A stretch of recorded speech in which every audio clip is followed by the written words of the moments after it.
Нискокалорична салата. За една голяма салата ще са ви необходими половин марула, нарязана на едро,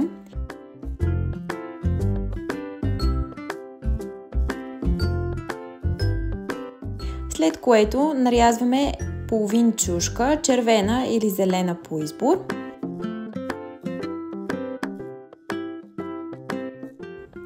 Добавяме половин тиквичка, която предварително обелваме и нарязваме на купчета.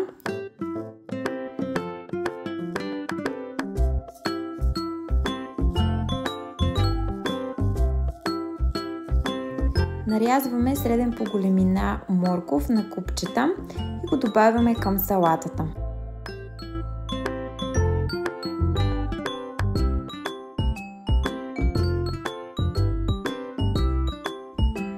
До тук добре, но сега е ред да добавим малко протеин под формата на червен боб, който е предварително сварен от консерва, като добавяме около 100 грама.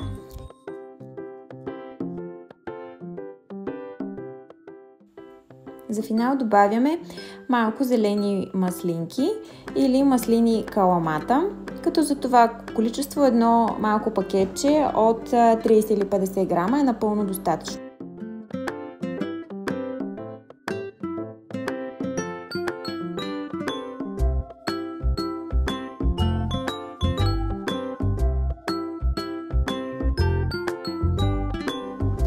Салатата може да вкусите с зехтин и лимонов сок или зехтин и оцет балсамико или обикновен оцет спрямо вашите предпочитания.